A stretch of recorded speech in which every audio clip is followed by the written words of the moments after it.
이혼하고 싶어요. 이혼하고 싶어요. 남편의 목소리는 낮았지만 똑똑 떨어지는 빗방울처럼 분명했습니다. 저는 주방 싱크대 앞에 서서 손에 쥔 접시를 내려놓지 못한 채 그 말을 들었습니다. 뒤에서 들려오는 그의 숨소리가 이상하리만큼 차분했습니다. 이런 상황이 벌어진 데에는 아주 충격적인 이유가 있었습니다. 49살, 28이었던 제가 박도연을 만나 결혼한 지 정확히 24해가 흘렀습니다. 그 세월이 한순간에 무너지는 소리는 생각보다 조용했습니다. 접시에 묻은 물이 손목을 타고 흘렀습니다. 차가웠습니다. 왜요? 제 목소리도 의외로 담담했습니다. 울컥 치밀어 오르는 건 분노도 슬픔도 아니었습니다. 그보다는 허탈함이었습니다. 아니, 어쩌면 이미 예감하고 있었던 일이 드디어 현실이 되었다는 그런 종류의 안도에 가까웠는지도 모르겠습니다. 마음이 떠났어요.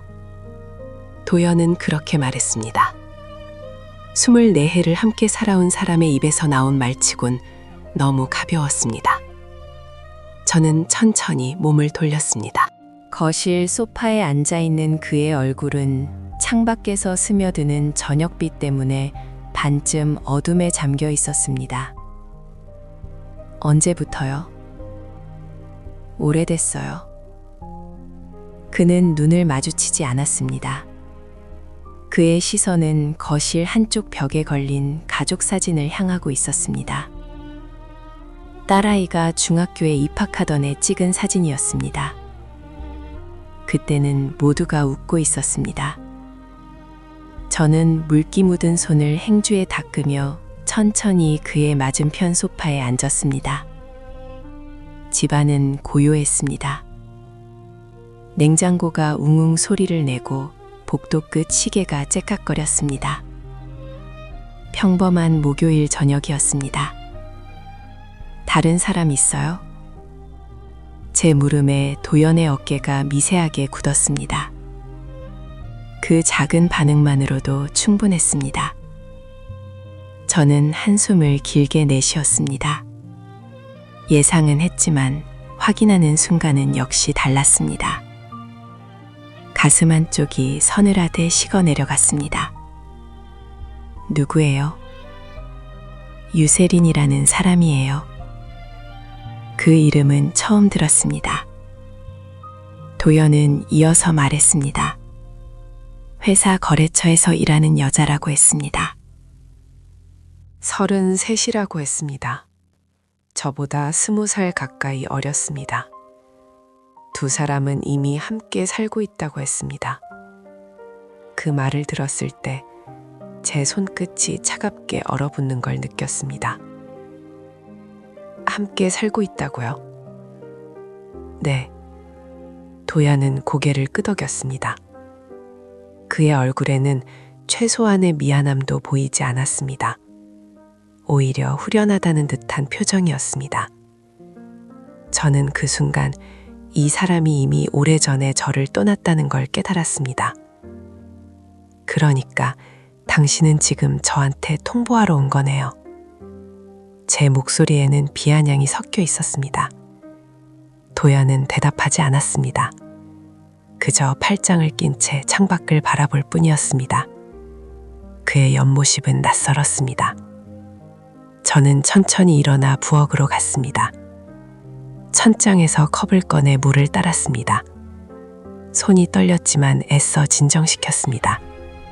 물을 한 모금 마셨습니다. 목구멍을 타고 내려가는 차가움이 정신을 또렷하게 만들었습니다. 딸한테는 뭐라고 할 거예요? 당신이 먼저 말해요. 도연의 대답은 무책임했습니다. 저는 헛웃음이 나왔습니다. 24해를 함께 살았고 아이를 낳고 키웠고 그 모든 시간을 나눈 사람이 이렇게 쉽게 등을 돌릴 수 있다는 게 믿기지 않았습니다.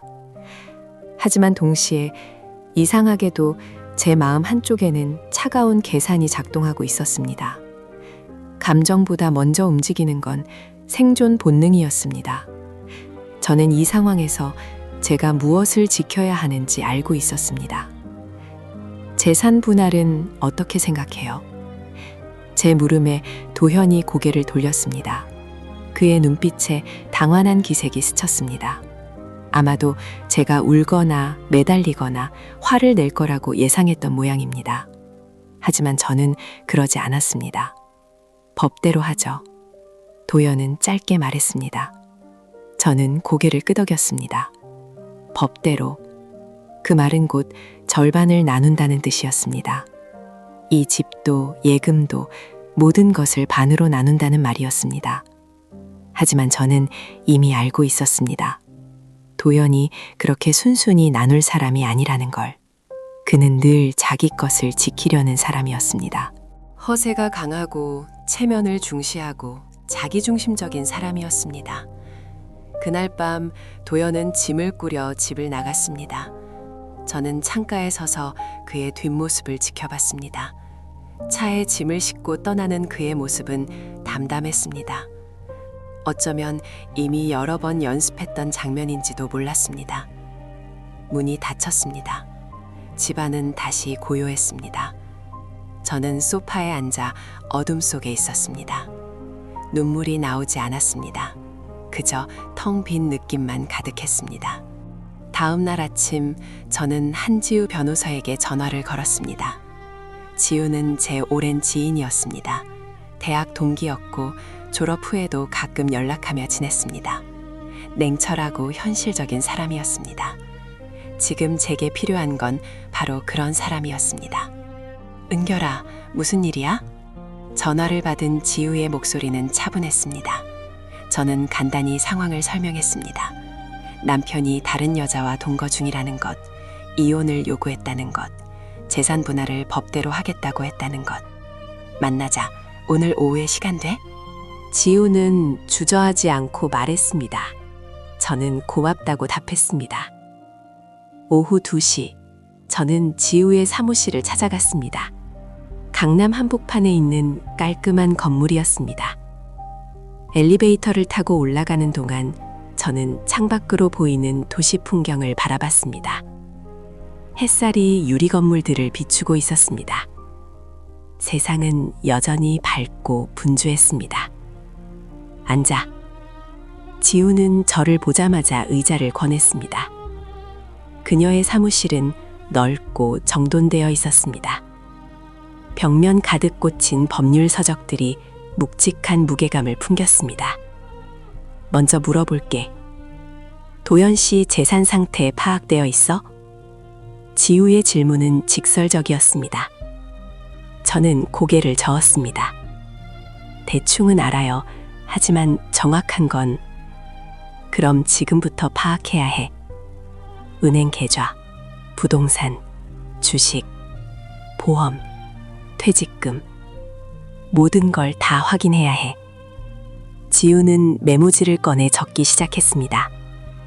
저는 그녀의 손놀림을 지켜봤습니다. 빠르고 정확했습니다. 도연 씨가 재산 숨길 가능성은 높을 것 같아요. 저는 솔직하게 대답했습니다. 도현은 그런 사람이었습니다. 자기 것을 지키기 위해서라면 거짓말도 서슴지 않는 사람이었습니다. 그렇다면 서둘러야 해. 이혼 소송 들어가기 전에 재산 추적부터 해야 해. 지우는 단호하게 말했습니다. 저는 고개를 끄덕였습니다. 사무실을 나와 집으로 돌아오는 길, 저는 창밖 풍경을 멍하니 바라봤습니다. 거리는 사람들로 가득했습니다. 누군가는 웃고, 누군가는 서둘러 걷고, 누군가는 전화 통화를 하며 지나갔습니다. 저는 그들 속에 섞여 있었지만 동시에 완전히 동떨어진 느낌이었습니다. 마치 투명한 벽 안에 갇힌 것처럼 세상과 한 걸음 떨어진 곳에 서 있는 것처럼 느껴졌습니다. 집에 도착했을 때에는 해가 기울고 있었습니다. 노을이 창문을 붉게 물들였습니다. 저는 가방을 내려놓고 소파에 앉았습니다. 텅 빈 집은 낯설었습니다. 그날 밤 저는 도현의 서재로 갔습니다. 그는 떠날 때 서재 열쇠를 두고 갔습니다. 의도적으로 남긴 건지 깜빡한 건지 알 수 없었습니다. 저는 서랍을 열었습니다. 서류 뭉치들이 가지런히 정리되어 있었습니다. 통장 사본, 부동산 등기부 등본, 주식 거래 내역서 하나씩 꺼내 읽어내려 갔습니다. 그 순간 이상한 걸 발견했습니다. 한 통장에 정기적으로 큰 금액이 빠져나가고 있었습니다. 매달 500만 원씩. 수취인 이름은 유세린이었습니다. 저는 그 이름을 보며 손이 굳었습니다. 500만 원. 1년이면 6천만 원. 도연은 제가 모르는 사이 그 여자에게 그만한 돈을 보내고 있었던 겁니다. 저는 서류를 내려놓고 창밖을 바라봤습니다. 밤하늘에는 별이 보이지 않았습니다. 도시의 불빛이 너무 밝아서 별은 사라진 지 오래였습니다. 그로부터 며칠 후 도연에게서 문자가 왔습니다. 협의 이혼하자. 빨리 끝내고 싶어. 짧고 차가운 문자였습니다. 저는 답장하지 않았습니다. 대신 지우에게 전화를 걸었습니다. 지우야, 도연이 협의 이혼하자고 하는데 절대 안 돼. 지금 협의 이혼하면 손해야. 재산 추적 끝날 때까지 시간 끌어. 지우의 대답은 단호했습니다. 저는 알겠다고 답했습니다. 며칠 뒤 지우가 조사 결과를 가지고 찾아왔습니다. 그녀의 표정은 굳어 있었습니다. 은결아, 앉아. 저는 지우의 표정을 보며 불길한 예감이 들었습니다. 뭐가 나왔어? 도연 씨가 재산을 빼돌리고 있어. 상당한 금액이야. 지우는 서류 뭉치를 테이블 위에 펼쳤습니다.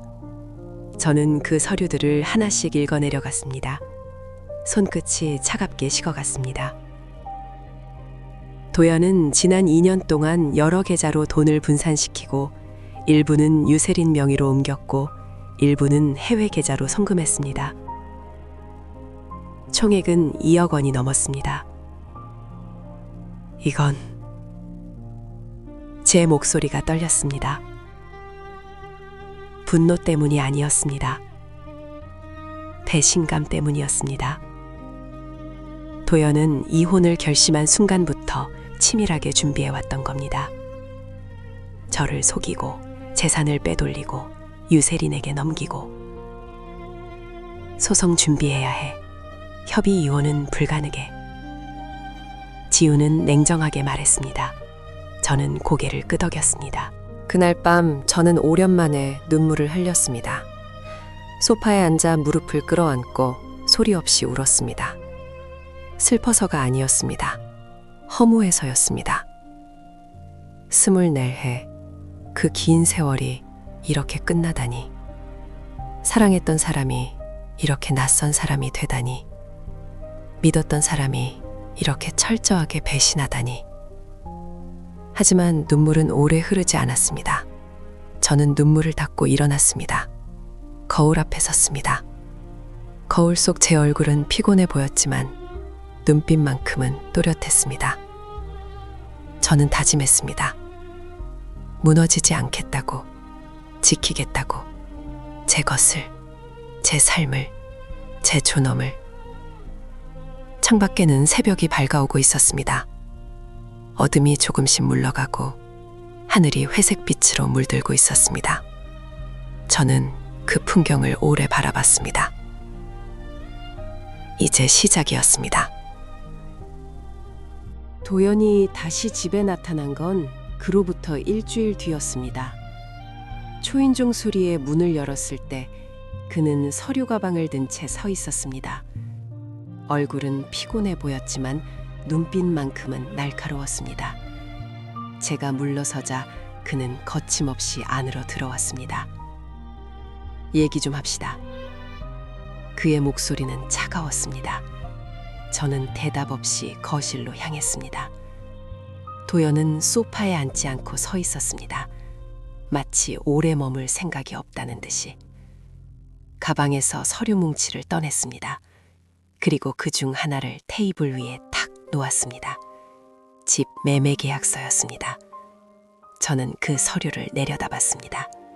15년 전 이 집을 샀을 때의 계약서였습니다. 이거 봐요. 도연이 손가락으로 계약서를 가리켰습니다. 계약자 명의가 누구예요? 나예요. 내가 돈 벌어서 샀어요. 당신 이름은 어디에도 없어요. 그의 목소리에는 승리감이 묻어 있었습니다. 저는 천천히 고개를 들어 그를 바라봤습니다. 도연은 팔짱을 낀 채 저를 내려다보고 있었습니다. 이 집은 내 거예요. 내가 벌어서 산 거라고요. 저는 아무 말도 하지 않았습니다. 그저 고개만 끄덕였습니다. 도연은 제 반응이 의외였는지 잠시 말을 멈췄습니다. 아마도 제가 항변하거나 화를 내거나 울 거라고 예상했던 모양입니다. 할 말 없어요? 도연이 물었습니다. 저는 여전히 침묵했습니다. 입술을 꾹 다물고 그를 조용히 바라봤습니다. 그 침묵이 그를 불편하게 만드는 게 느껴졌습니다. 뭐 좋아요. 어차피 법적으로도 4명이니까. 도연은 서류를 다시 집어들었습니다. 그리고 돌아서서 현관으로 향했습니다. 저는 그의 뒷모습을 지켜봤습니다. 문이 닫히는 소리가 들렸습니다. 저는 소파에 앉아 창밖을 바라봤습니다. 오후의 햇살이 거실 바닥을 비추고 있었습니다. 따뜻한 빛이었지만 제 마음속은 차가웠습니다. 도연의 말은 사실이었습니다. 이 집은 그의 명의로 되어 있었습니다. 15년 전 집을 살 때 도연은 자기 이름으로 계약했습니다. 당시 저는 아무 생각 없이 동의했습니다. 부부니까 누구 명의든 상관없다고 생각했습니다. 하지만 지금 돌아보니 그건 실수였습니다. 저는 휴대폰을 꺼내 지우에게 전화를 걸었습니다. 지우야, 도연이 다녀갔어. 뭐라고 하던데? 집이 자기 명의라고, 자기가 벌어서 샀다고. 전화 너머로 지우의 한숨이 들렸습니다. 예상했어. 도연 씨 그럴 줄 알았어. 그럼 집은? 아니, 걱정 마. 혼인 중 취득한 재산은 명의와 상관없이 공동재산이야. 법적으로 분할 대상이야. 지우의 말에 저는 안도의 한숨을 내쉬었습니다. 하지만 은결아, 소송 준비 서둘러야 해. 도연 씨가 재산 빼돌리기 시작하면 더 힘들어져. 알았어. 저는 전화를 끊고 다시 창밖을 바라봤습니다. 아파트 단지 안 놀이터에서 아이들이 뛰어놀고 있었습니다. 그 모습이 아득하게 느껴졌습니다. 그날 저녁 저는 딸 수아에게 전화를 걸었습니다. 수아는 대학 졸업 후 취직해서 지금은 혼자 살고 있었습니다. 일주일에 한두 번 통화했지만 요즘은 뜸했습니다. 엄마, 무슨 일이야? 수아의 목소리는 밝았습니다. 저는 잠시 망설였습니다. 이 사실을 말해야 할지 아니면 조금 더 기다려야 할지. 아니야, 그냥 목소리 듣고 싶어서. 엄마, 요즘 목소리가 이상해. 무슨 일 있어? 수아는 눈치가 빨랐습니다. 저는 헛기침을 했습니다. 아무것도 아니야. 그냥 피곤해서 그래. 아빠는 잘 계셔? 그 질문에 저는 대답을 멈췄습니다. 수아는 제 침묵을 알아챘습니다. 엄마, 무슨 일 있는 거 맞지? 나중에 얘기할게. 엄마, 괜찮아. 걱정하지 마. 저는 서둘러 전화를 끊었습니다. 수아에게 아직 말할 순 없었습니다. 준비가 되지 않았습니다. 그로부터 며칠 후 지우가 사무실로 오라고 했습니다. 저는 오전 일찍 그곳으로 향했습니다. 지하철은 출근하는 사람들로 붐볐습니다. 모두가 각자의 삶을 살아가고 있었습니다. 사무실에 도착하자 지우는 이미 준비를 마친 상태였습니다. 테이블 위에는 두꺼운 서류 뭉치가 놓여 있었습니다. 앉아. 오늘은 중요한 얘기 해야 해. 지우의 표정은 진지했습니다. 저는 자리에 앉았습니다. 도연 씨 재산 조사 결과야. 지우가 서류를 펼쳤습니다. 저는 그 내용을 하나씩 읽어내려갔습니다. 통장 내역, 부동산 목록, 주식 거래 내역, 보험 증서. 모든 게 상세하게 정리되어 있었습니다. 총 재산이 얼마야? 약 12억 원 정도게. 저는 숨이 멎는 것 같았습니다. 12억. 생각보다 많았습니다. 도연이 그렇게 많은 돈을 모아두었을 줄은 몰랐습니다. 근데 문제가 있어. 지우의 목소리가 낮아졌습니다. 이 중 2억 원이 최근 2년 사이에 사라졌어. 유세린 명의 계좌로 옮겨지거나 해외로 송금됐어. 2억이나. 제 목소리가 떨렸습니다. 그리고 한 가지 더. 도연 씨가 회사 주식을 몰래 팔았어. 약 5천만 원어치. 주식을? 작년 말에 팔았어. 그 돈도 유세린 명의 계좌로 들어갔어. 저는 서류를 내려놓고 눈을 감았습니다. 머리가 지끈거렸습니다. 도현은 철저하게 준비해왔던 겁니다.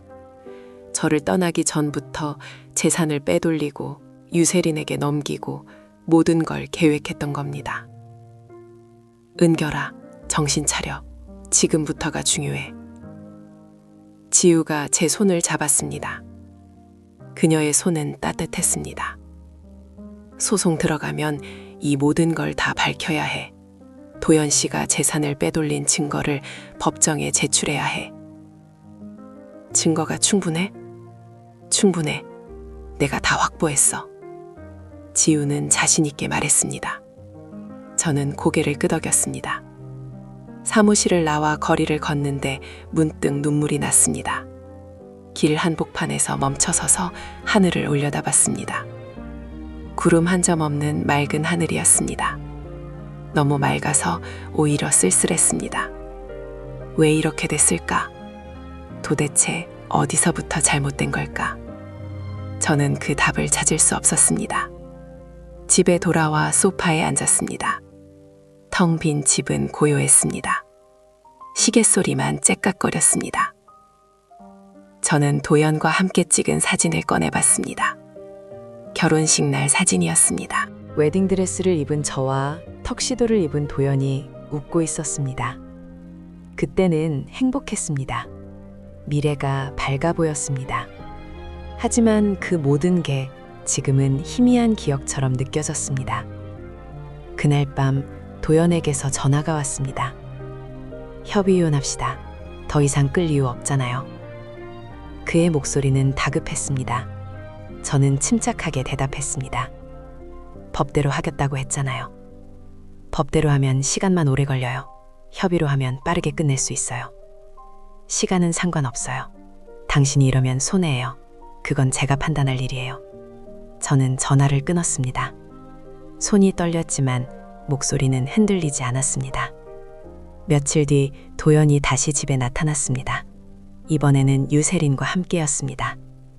문을 열었을 때 저는 처음으로 그녀를 마주했습니다. 키가 크고 날씬하고 젊었습니다. 화장은 진했고 옷차림은 화려했습니다. 그녀는 저를 보며 살짝 웃었습니다. 도발적인 미소였습니다. 들어오세요. 저는 담담하게 말했습니다. 두 사람은 거실로 들어왔습니다. 도연은 불편한 표정이었지만 유세린은 여유로워 보였습니다. 차라도 드릴까요? 제 물음에 유세린이 대답했습니다. 아니요, 괜찮아요. 금방 갈 거예요. 그녀의 목소리는 맑았습니다. 저는 소파에 앉았습니다. 두 사람은 맞은편에 나란히 앉았습니다. 무슨 일로 오셨어요? 저는 도연을 보며 물었습니다. 도연은 시선을 피했습니다. 대신 유세린이 말했습니다. 빨리 정리하시죠. 도연 씨도 힘들어하고 있어요. 그녀의 말투는 무례했습니다.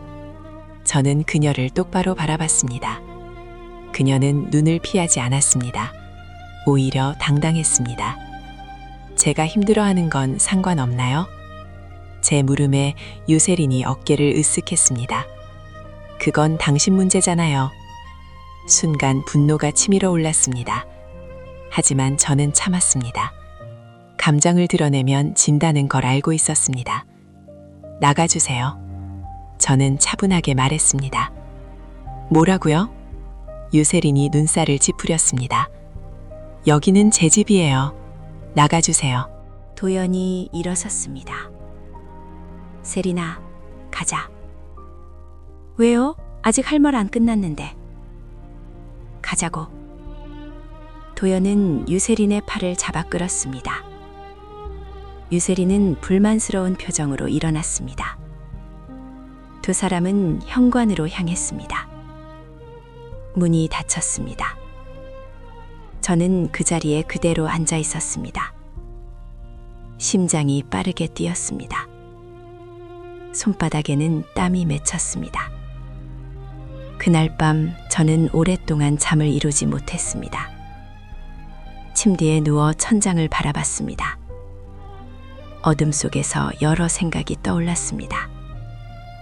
유세린의 얼굴, 도연의 표정, 그들의 나란한 모습, 모든 게 낯설고 불편하고 고통스러웠습니다. 새벽녘 창밖이 희미하게 밝아올 때 저는 결심했습니다. 더 이상 물러서지 않겠다고, 싸우겠다고, 제 것을 지키겠다고. 다음 날 아침 저는 지우에게 전화를 걸었습니다. 소송 시작하자. 확실해? 응, 확실해. 지우는 잠시 침묵했습니다. 그리고 말했습니다. 알았어. 준비할게. 전화를 끊고 저는 창밖을 바라봤습니다. 아침 햇살이 거리를 비추고 있었습니다. 사람들이 출근길에 나서고 있었습니다. 세상은 여전히 돌아가고 있었습니다. 저도 다시 움직여야 했습니다. 멈춰 있을 수 없었습니다. 그날 오후 저는 오랜만에 집 밖으로 나갔습니다. 동네 공원을 천천히 걸었습니다. 바람이 불었습니다. 차가웠지만 상쾌했습니다. 벤치에 앉아 연못을 바라봤습니다. 물 위로 햇살이 반짝였습니다. 오리 몇 마리가 유유히 헤엄치고 있었습니다. 평화로운 풍경이었습니다. 저는 그 풍경을 오래 바라봤습니다. 그리고 깨달았습니다. 세상은 변하지 않는다는 걸, 변하는 건 사람이라는 걸, 그리고 저도 변할 수 있다는 걸. 집으로 돌아오는 길 저는 마트에 들렀습니다. 장을 봤습니다. 오랜만에 제대로 된 식사를 준비하고 싶었습니다. 신선한 채소와 고기를 골랐습니다. 계산을 하고 나오는데 문득 기분이 조금 나아진 것 같았습니다. 집에 도착해 요리를 시작했습니다. 칼질을 하고 불을 켜고 재료를 볶았습니다. 주방에는 고소한 냄새가 퍼졌습니다. 오랜만에 느끼는 일상의 온기였습니다. 밥을 차려 혼자 식탁에 앉았습니다. 혼자 먹는 밥은 쓸쓸했지만 그래도 괜찮았습니다. 저는 천천히 밥을 먹으며 생각했습니다. 앞으로 무엇을 해야 할지, 어떻게 살아야 할지. 답은 아직 없었습니다. 하지만 한 가지는 확실했습니다. 저는 무너지지 않을 거라려가. 그날 밤 저는 오랫동안 잠을 이루지 못했습니다. 침대에 누워 천장을 바라봤습니다. 도현의 목소리가 귓가에 맴돌았습니다. 이 집은 내가 벌어서 산 거야. 그 말이 계속 머릿속을 떠나지 않았습니다. 새벽 2시가 넘어서야 저는 침대에서 일어났습니다. 복도를 지나 작은 방으로 갔습니다. 그곳은 제가 혼자 쓰는 공간이었습니다. 책상과 서랍장 그리고 낡은 옷장 하나가 전부였습니다. 서랍장 앞에 앉았습니다. 손을 뻗어 맨 아래 서랍을 열었습니다. 오래된 서류들이 가지런히 정리되어 있었습니다. 저는 그 서류 뭉치를 조심스럽게 꺼냈습니다. 손가락이 떨렸습니다. 서류를 하나씩 넘겼습니다. 옛날 통장, 보험증서, 그리고 그것이 나타났습니다. 누렇게 바른 봉투 하나. 저는 그 봉투를 천천히 열었습니다. 안에는 계약서가 들어 있었습니다. 부동산 매매 계약서. 23년 전 제가 결혼하기 1년 전에 작성한 계약서였습니다. 저는 그 종이를 펼쳤습니다. 희미한 불빛 아래에서 글자를 읽어내려갔습니다. 매수인 난에는 분명히 제 이름이 적혀 있었습니다. 서은결. 제 이름만 있었습니다. 심장이 빠르게 뛰었습니다. 이 집은 제 명이었습니다. 정확히는 이 집이 지어진 땅의 일부가 제 것이었습니다. 결혼하기 전 아버지가 돌아가시면서 유산으로 남겨주신 땅이었습니다. 저는 그 땅을 팔지 않고 간직했습니다. 그리고 결혼 후 이 아파트가 신축될 때 그 땅을 분양권으로 전환했습니다. 도연은 그때 돈을 대기로 했고 분양권은 공동 명의로 하기로 약속했습니다. 하지만 계약서에는 제 이름만 있었습니다. 왜 그랬을까요? 지금 생각해 보니 그때 도연이 이상하게 서두르며 말했던 게 기억났습니다. 일단 당신 이름으로 해요. 나중에 바꾸면 되니까. 저는 아무 의심 없이 동의했습니다. 그리고 세월이 흘렀습니다. 이 집은 완공됐고 우리는 이사를 했고 평범한 일상을 살았습니다. 저는 이 계약서의 존재를 까맣게 잊고 있었습니다.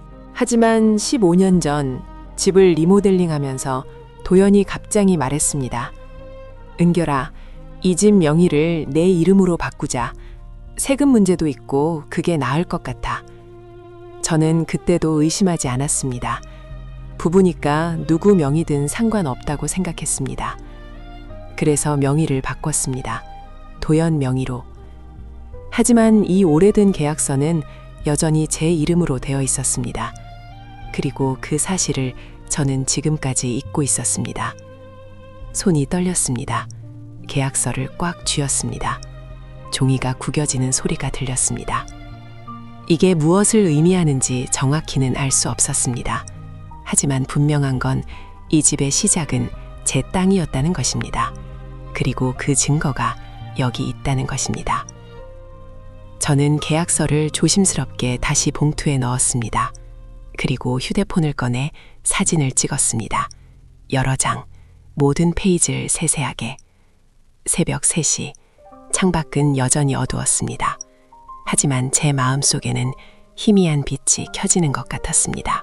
다음 날 아침, 저는 일찍 지우에게 전화를 걸었습니다. 지우야, 지금 만날 수 있어? 무슨 일이야? 목소리가 다급한데? 중요한 걸 찾았어. 꼭 보여줘야 해. 지우는 잠시 침묵하다가 대답했습니다. 1시간 뒤에 사무실로 와. 저는 서둘러 준비를 했습니다. 계약서를 가방에 넣고 집을 나섰습니다. 지하철을 탔습니다. 출근 시간이라 사람들로 붐볐습니다. 저는 가방을 꽉 껴안고 창밖을 바라봤습니다. 사무실에 도착했을 때 지우는 이미 기다리고 있었습니다. 뭘 찾았는데? 저는 대답 대신 가방에서 계약서를 꺼냈습니다. 지우에게 건넸습니다. 그녀는 계약서를 받아들고 천천히 읽어내려갔습니다. 그녀의 표정이 변했습니다. 이거 제 명의예요. 결혼 전에. 지우는 고개를 들어 저를 바라봤습니다. 그녀의 눈빛이 날카로워졌습니다. 은결아, 이거 진짜야? 진짜예요. 이게 어떻게? 저는 차근차근 설명했습니다. 아버지의 유산, 땅을 분양권으로 전환한 일, 그리고 명의를 바꾼 과정까지 지우는 말없이 듣고 있었습니다. 그러니까 이 집은 원래 당신 땅에서 시작된 거네? 네. 지우는 계약서를 다시 들여다보았습니다. 한참 동안 침묵이 흘렀습니다. 이거 큰 변수야. 지우의 목소리는 조심스러웠습니다. 재산 분할 소송에서 유리하게 작용할 수 있어. 이 집의 기초가 당신 재산이었다는 걸 증명할 수 있으니까. 제 가슴이 뛰었습니다. 그럼.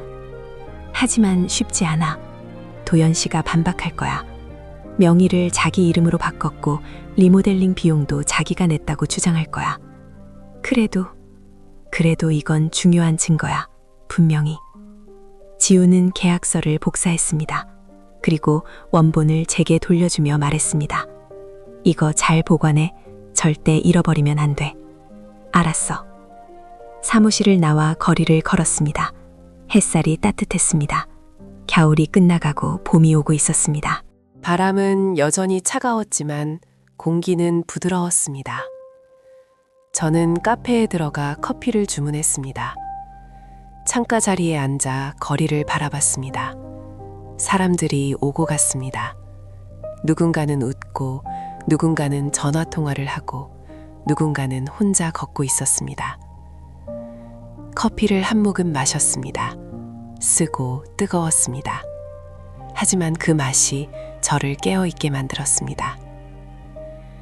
그날 저녁 도현에게서 문자가 왔습니다. 내일 한번 만나요. 할 얘기가 있어요. 저는 대답하지 않았습니다. 한참을 망설이다가 짧게 답장했습니다. 내일 2시 집에서. 다음 날 도현은 정확히 2시에 도착했습니다. 저는 거실 소파에 앉아 기다리고 있었습니다. 도현은 들어오자마자 가방에서 서류를 꺼냈습니다. 협의 이혼 동의서예요. 여기 사인만 하면 돼요. 그는 서류를 테이블 위에 놓았습니다. 저는 그 서류를 내려다봤습니다. 읽지 않았습니다. 거절할게요. 왜요? 도현의 목소리가 높아졌습니다. 협의로 하는 게 사로한테 좋아요. 소송 가면 시간만 오래 걸리고 돈만 들어요. 그래도 싫어요. 당신이 이러면 손해예요. 나는 변호사도 고용할 수 있어요. 당신은? 그 말에 저는 씁쓸하게 웃었습니다. 저도 변호사 있어요. 도연의 표정이 굳었습니다. 누구요? 한지우 변호사요. 지우를? 도연은 지우를 알고 있었습니다. 몇 번 만난 적이 있었습니다. 그는 지우가 능력 있는 변호사라는 걸 알고 있었습니다. 당신 진심이에요? 네. 도연은 서류를 집어들었습니다. 그리고 돌아서서 나가려고 했습니다. 하지만 문 앞에서 멈춰섰습니다. 후회할 거예요. 그의 목소리는 차갑고 낮았습니다. 저는 대답하지 않았습니다. 문이 닫혔습니다. 혼자 남은 거실은 고요했습니다. 저는 창밖을 바라봤습니다. 구름이 천천히 흘러가고 있었습니다. 그로부터 며칠 후 지우에게서 연락이 왔습니다. 도연 측 변호사가 연락을 해왔다고 했습니다. 소송 진행에 대한 통보였습니다. 드디어 시작이네. 지우의 목소리는 담담했습니다. 준비됐어? 모르겠어. 괜찮아. 내가 있잖아. 그 말이 위로가 됐습니다. 저는 작게 고맙다고 말했습니다. 며칠 뒤 법원에서 첫 조정기일 통지서가 왔습니다. 2달 뒤였습니다. 저는 그 날짜를 달력에 표시했습니다. 빨간 펜으로. 시간이 흘렀습니다. 어느덧 봄이 왔습니다. 아파트 단지 안 나무들이 연두색 잎을 틀었습니다. 햇살은 따뜻했고 바람은 부드러웠습니다. 하지만 제 마음은 여전히 겨울 같았습니다. 그 기간 동안 저는 지우와 여러 번 만났습니다. 소송 준비를 위해서였습니다. 서류를 정리하고 증거를 모으고 진술서를 작성했습니다. 지우는 꼼꼼했습니다. 모든 걸 세밀하게 확인했습니다. 이게 중요해. 이건 꼭 챙겨야 해. 이 부분은 더 자세히 써야 해. 그녀의 지시는 명확했습니다. 저는 그녀의 말을 따랐습니다. 밤늦게까지 서류를 정리하고 기억을 되살려 진술서를 작성했습니다. 손가락이 아팠지만 멈추지 않았습니다. 어느 날 밤 저는 수아에게 전화를 걸었습니다. 더 이상 미룰 수 없었습니다. 말해야 했습니다. 엄마? 수아의 목소리는 밝았습니다. 수아야, 엄마가 할 얘기가 있어. 무슨 일이야? 저는 숨을 깊이 들이마셨습니다. 그리고 천천히 말했습니다. 아빠랑 이혼하기로 했어. 전화 너머로 침묵이 흘렀습니다. 긴 침묵이었습니다. 왜? 수아의 목소리가 떨렸습니다. 저는 차근차근 설명했습니다. 도현의 외도, 유세린과의 동거, 재산을 빼돌린 일, 모든 걸 솔직하게 말했습니다. 엄마, 수아가 울음을 터뜨렸습니다. 저는 가슴이 미어지는 것 같았습니다. 미안해, 수아야. 엄마가 미안해. 아니야, 엄마 잘못 아니야. 아빠가 어떻게... 수아는 말을 잇지 못했습니다. 저는 눈물을 닦으며 말했습니다. 괜찮아질 거야. 시간이 걸리겠지만 엄마는 괜찮아? 괜찮아. 거짓말이었습니다. 괜찮지 않았습니다. 하지만 수아 앞에서 무너질 순 없었습니다. 그날 밤 저는 오래 울었습니다. 소파에 앉아 소리 없이 눈물을 흘렸습니다. 가슴이 아팠습니다. 숨쉬기가 힘들었습니다. 하지만 아침이 왔습니다. 해는 어김없이 떠올랐습니다. 저는 눈물을 닦고 일어났습니다. 씻고 옷을 갈아입고 커피를 내렸습니다. 거울 앞에 섰습니다. 거울 속 제 얼굴은 피곤해 보였습니다. 하지만 눈빛만큼은 흔들리지 않았습니다. 저는 다짐했습니다. 무너지지 않겠다고, 끝까지 싸우겠다고. 창밖으로 햇살이 쏟아져 들어왔습니다. 따뜻하고 밝은 빛이었습니다. 법원 조정실 앞 복도는 차갑고 고요했습니다. 저는 긴 의자에 앉아 창밖을 바라봤습니다. 회색빛 하늘 아래로 빗방울이 떨어지고 있었습니다. 봄비였습니다. 따뜻해야 할 계절에 비치고는 유난히 차가웠습니다. 긴장돼? 옆에 앉은 지우가 물었습니다. 저는 고개를 저었습니다. 거짓말이었습니다. 손끝이 차갑게 식어 있었습니다. 괜찮아. 우리가 유리해. 지우는 서류 가방을 무릎에 올려놓았습니다. 그 안에는 수십 장의 서류가 들어있었습니다. 증거 자료, 재산 목록, 진술서, 그리고 가장 중요한 것, 위자료 청구서. 3억 원. 저희가 청구한 위자료 금액이었습니다. 처음 그 숫자를 들었을 때 저는 놀랐습니다. 3억이나? 적은 거야. 도연 씨가 저지른 일을 생각하면. 지우는 단호하게 말했습니다. 외도, 동거, 재산은 닉. 그 모든 것에 대한 대가였습니다. 복도 끝에서 인기척이 들렸습니다. 저는 고개를 돌렸습니다. 도연이 걸어오고 있었습니다. 옆에는 정장을 입은 남자가 있었습니다. 그의 변호사였습니다. 도연은 저를 보자 시선을 피했습니다. 그는 맞은편 의자에 앉았습니다. 우리 사이에는 텅 빈 복도가 놓여 있었습니다. 조정 들어가시죠. 법원 직원이 문을 열었습니다. 저희는 일어나 조정실로 들어갔습니다. 네모난 탁자와 딱딱한 의자가 놓인 작은 방이었습니다. 창문 너머로 빗소리가 들렸습니다. 조정위원이 자리에 앉았습니다. 중년의 남자였습니다. 그는 서류를 펼치고 안경을 고쳐 썼습니다. 먼저 청구 내역부터 확인하겠습니다. 조정위원이 말했습니다. 지우가 서류를 건넸습니다.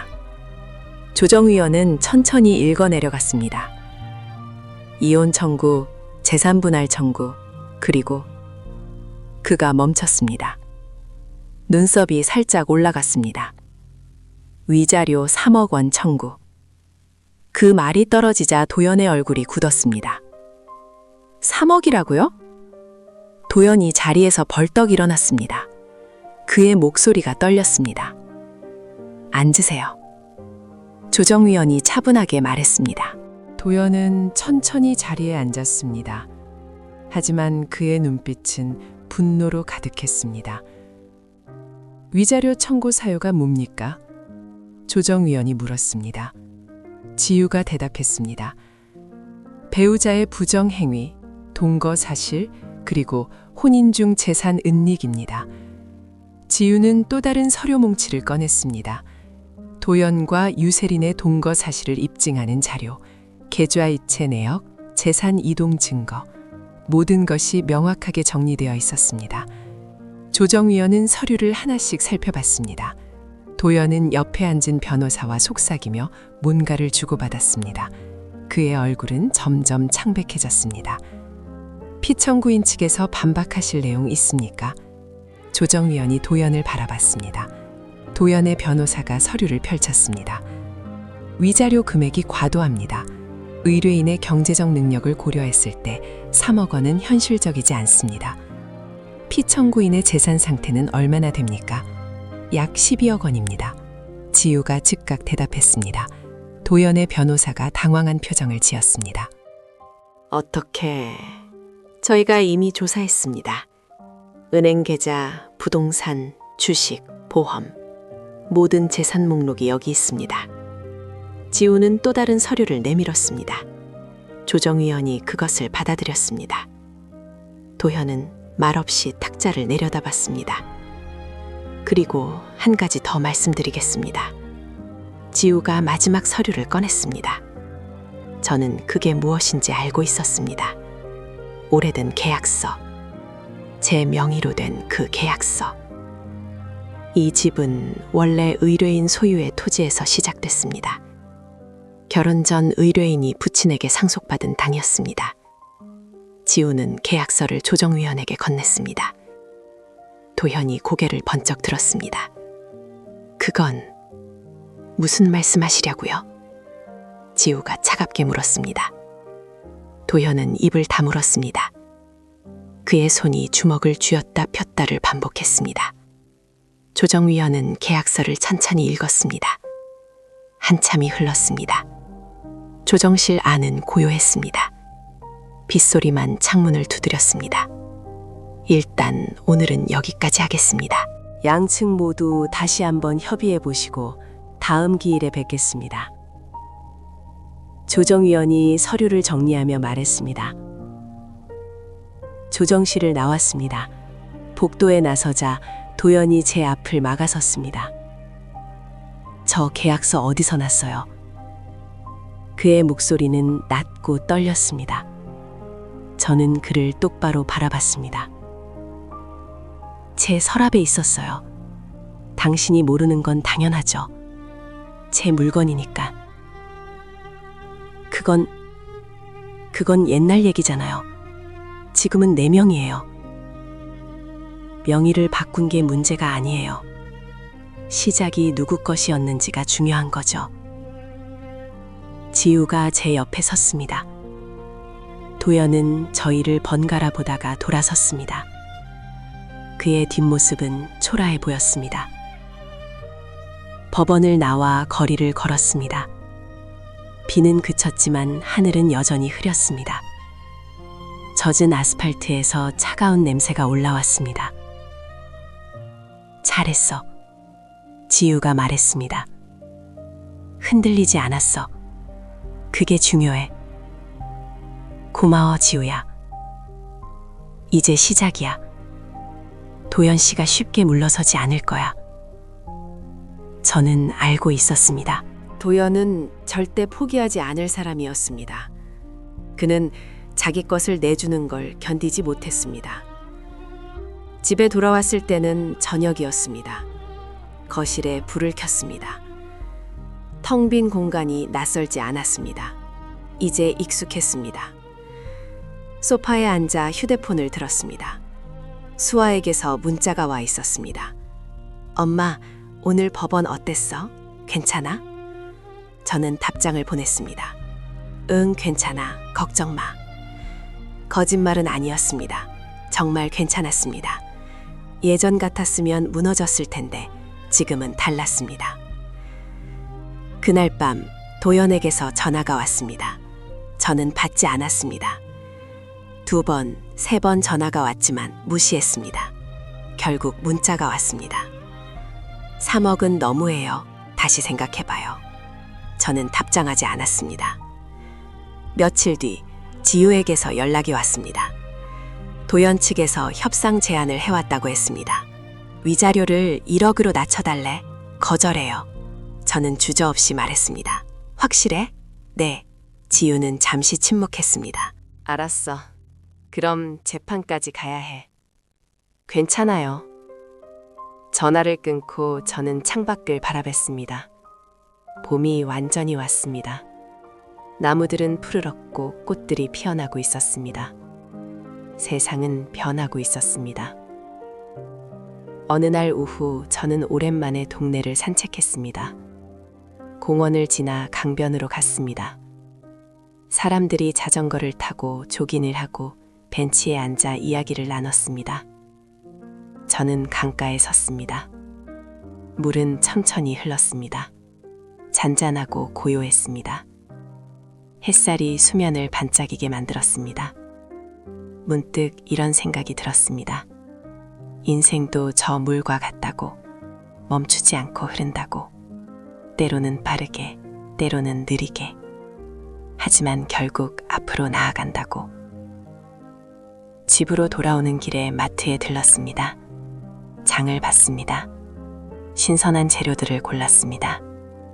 오랜만에 제대로 된 식사를 하고 싶었습니다. 저녁을 차려 먹었습니다. 혼자 먹는 밥이었지만 외롭지 않았습니다. 천천히 씹으며 맛을 음미했습니다. 따뜻한 국물이 목구멍을 타고 내려갔습니다. 식사를 마치고 설거지를 했습니다. 물소리가 주방에 울렸습니다. 손에 닿는 그릇의 감촉이 현실적이었습니다. 저는 살아있었습니다. 무너지지 않았습니다. 그로부터 한 달 후 두 번째 조정기일이 있었습니다. 저는 다시 법원으로 갔습니다. 이번에는 긴장되지 않았습니다.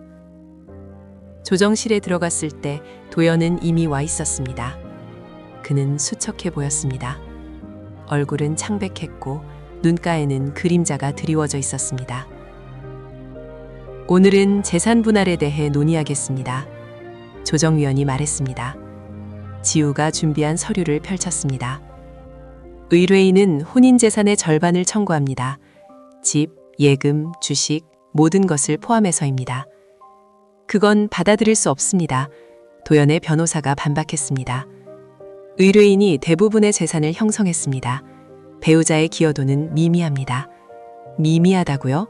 지우의 목소리가 날카로워졌습니다. 의뢰인은 24년간 가정을 돌보고 자녀를 양육했습니다. 그것이 기여가 아니라고 말씀하시는 겁니까? 조정실 안에 긴장감이 흘렀습니다. 도현의 변호사는 말을 잇지 못했습니다. 게다가 이 짐의 기초는 의뢰인의 재산이었습니다. 이미 제출한 계약서가 그것을 증명합니다. 지우는 차분하지만 단호하게 말했습니다. 조정위원은 서류를 다시 들여다봤습니다. 피청구인 측에서 다른 의견이 있습니까? 도현이 입을 열었습니다. 저는 그의 목소리가 떨렸습니다. 저는 집을 지키고 싶습니다. 그게 전부입니다. 집을 지키려면 배우자의 몫을 지급해야 합니다. 조정위원이 말했습니다. 가능하십니까? 도현은 대답하지 못했습니다. 그는 고개를 숙였습니다. 어깨가 축 처졌습니다. 저는 그 모습을 보며 이상한 감정을 느꼈습니다.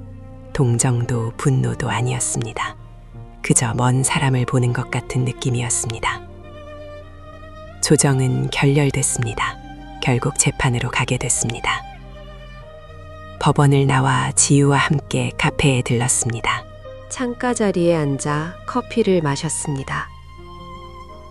힘들지? 지우가 물었습니다. 저는 고개를 저었습니다.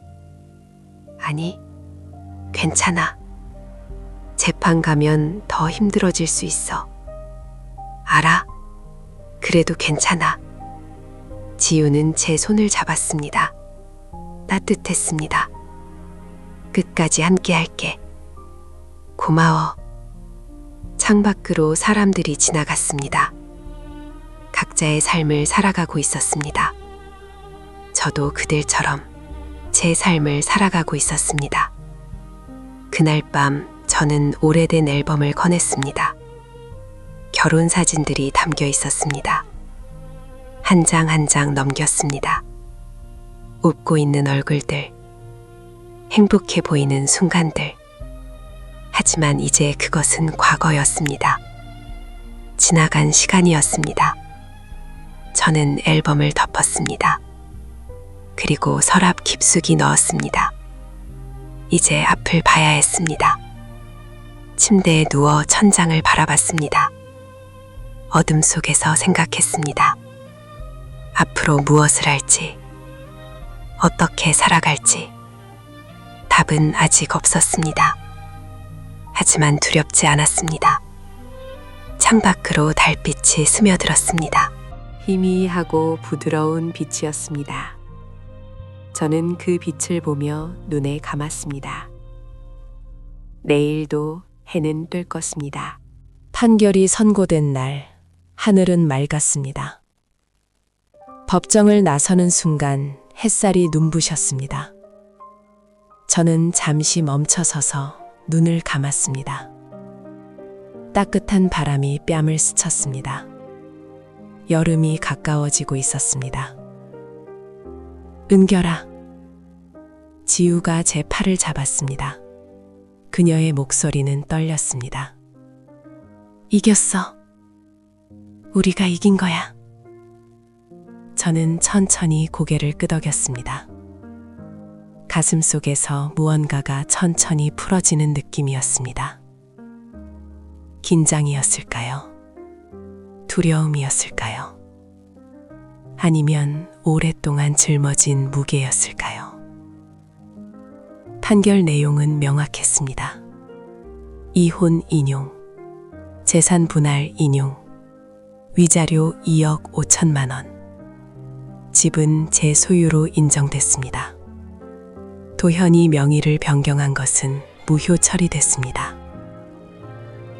지우가 법정 안에서 판결문을 읽어내려갈 때 저는 도현을 바라봤습니다. 그는 고개를 푹 숙이고 있었습니다. 어깨가 떨리는 게 보였습니다. 옆에 앉은 유세리는 창백한 얼굴로 손톱을 물어뜯고 있었습니다. 집에 가자. 지우가 말했습니다. 저는 고개를 끄덕였습니다. 법원 계단을 내려갔습니다. 사람들이 오르내렸습니다. 누군가는 웃고, 누군가는 울고, 누군가는 무표정하게 걸었습니다. 저도 그들 속에 섞여 걸었습니다. 거리는 평범했습니다. 카페에서는 커피 냄새가 났고, 빵집에서는 고소한 냄새가 흘러나왔습니다. 세상은 여전히 돌아가고 있었습니다. 축하해, 지우가 말했습니다. 이제 진짜 끝이야. 저는 짧게 대답했습니다. 끝. 그 단어가 낯설게 느껴졌습니다. 정말 끝난 걸까요? 이제 정말 자유로운 걸까요? 집에 도착했을 때는 오후였습니다. 현관문을 열고 들어섰습니다. 고요했습니다. 저는 신발을 벗고 거실로 들어갔습니다. 소파에 앉았습니다. 창밖으로 햇살이 쏟아져 들어왔습니다. 따뜻했습니다. 저는 눈을 감고 그 온기를 느꼈습니다. 얼마나 시간이 흘렀을까요? 초인종 소리가 들렸습니다. 저는 눈을 떴습니다. 문으로 갔습니다. 인터폰 화면에는 수아가 서 있었습니다. 문을 열었습니다. 엄마! 수아가 안으로 뛰어들어왔습니다. 그리고 저를 껴안았습니다. 단단하게. 저는 딸의 등을 쓰다듬었습니다. 괜찮아? 수아가 물었습니다. 저는 고개를 끄덕였습니다. 응, 괜찮아. 정말? 정말이야. 수아는 저를 놓아주지 않았습니다. 한참을 그렇게 서 있었습니다. 저는 딸의 체온을 느꼈습니다. 따뜻했습니다. 거실로 들어가 마주 앉았습니다. 수아는 가방에서 케이크 상자를 꺼냈습니다. 축하해, 엄마. 고마워. 케이크를 나눠 먹었습니다. 달콤했습니다. 수아는 포크를 들고 저를 바라봤습니다. 엄마, 이제 어떻게 할 거야? 모르겠어. 아직 생각 안 해봤어. 천천히 생각해. 시간은 많아.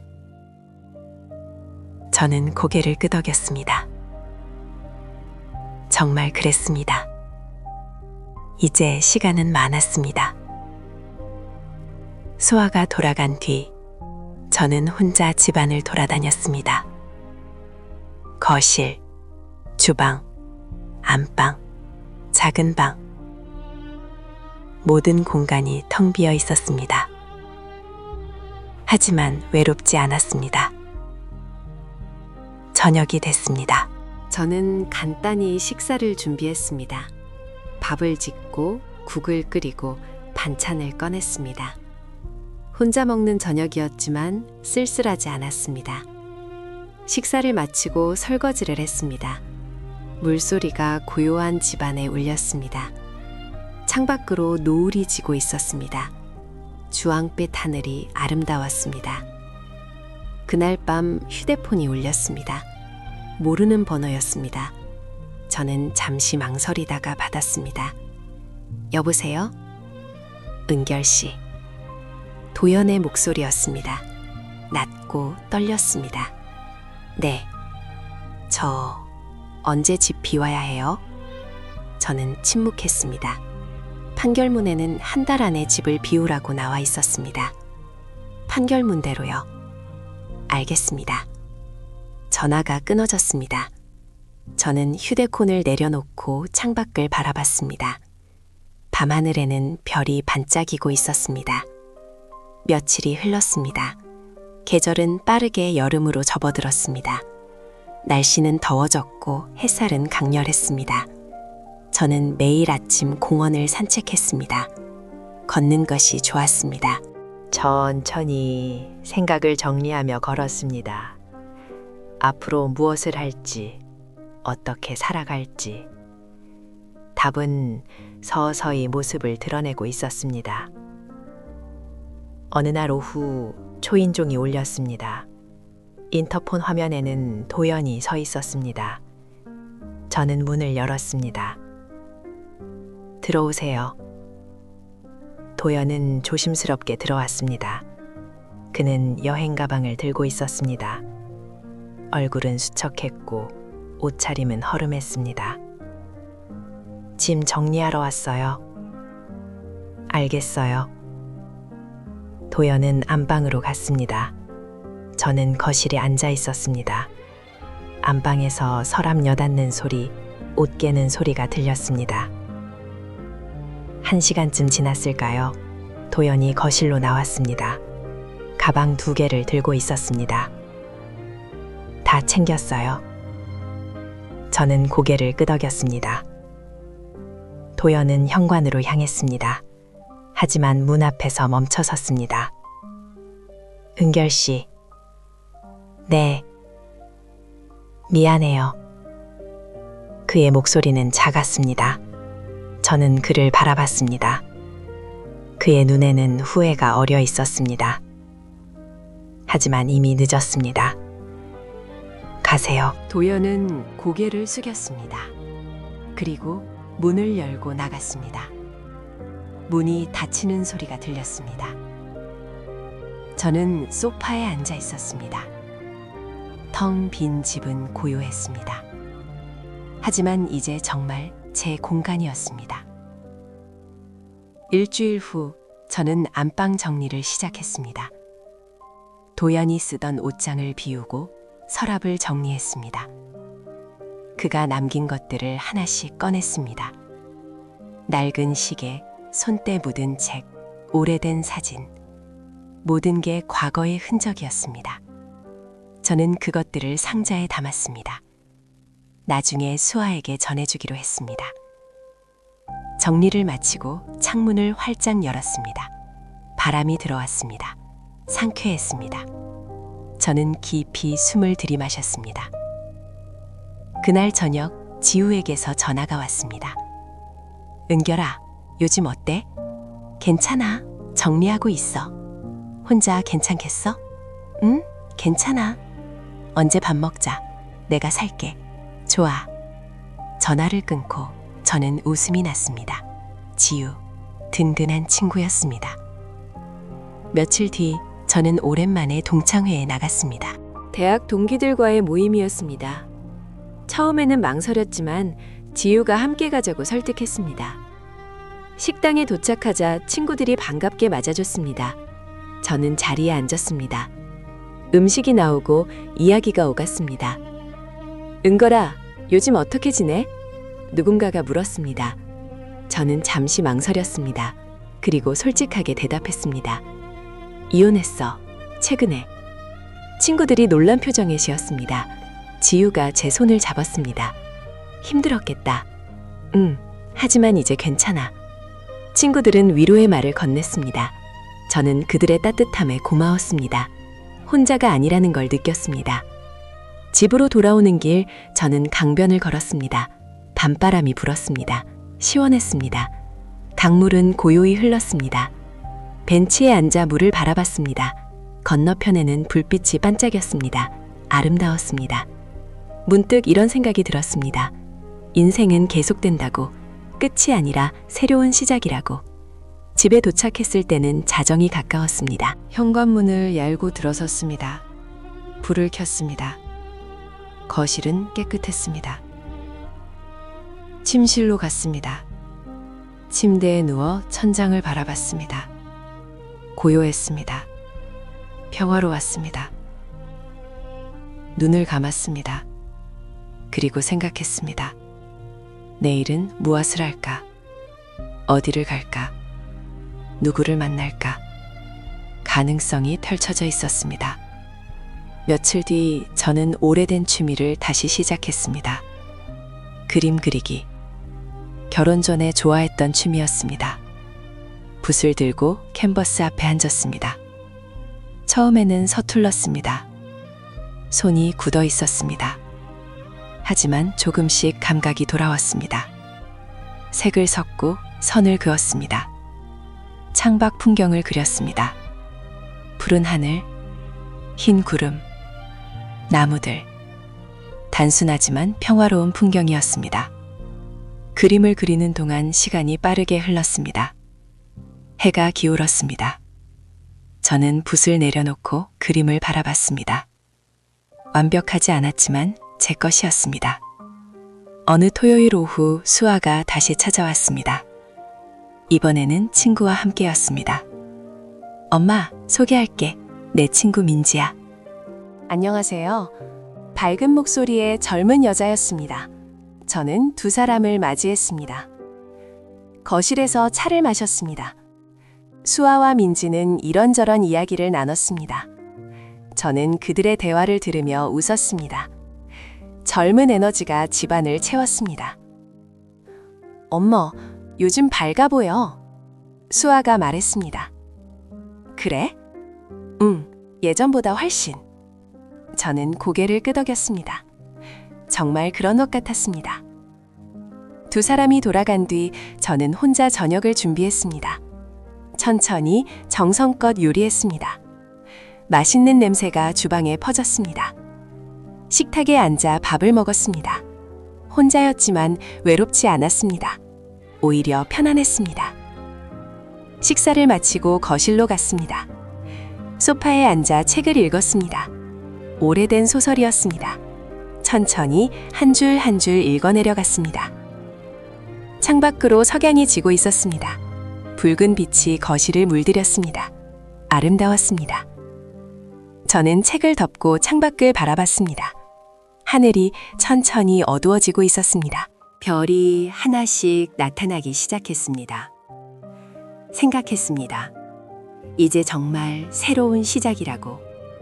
과거는 지나갔고 미래가 펼쳐져 있다고. 밤이 깊어갔습니다. 저는 침대에 누워 눈을 감았습니다. 고요했습니다. 평화로웠습니다. 그리고 꿈을 꿨습니다. 밝은 햇살 아래 넓은 들판을 걷는 꿈이었습니다. 바람이 불고 꽃들이 흔들렸습니다. 저는 웃으며 걸었습니다. 혼자였지만 행복했습니다. 아침이 왔습니다. 햇살이 창문을 통해 들어왔습니다. 따뜻했습니다. 저는 침대에서 일어났습니다. 창문을 열었습니다. 신선한 공기가 들어왔습니다. 새로운 하루였습니다.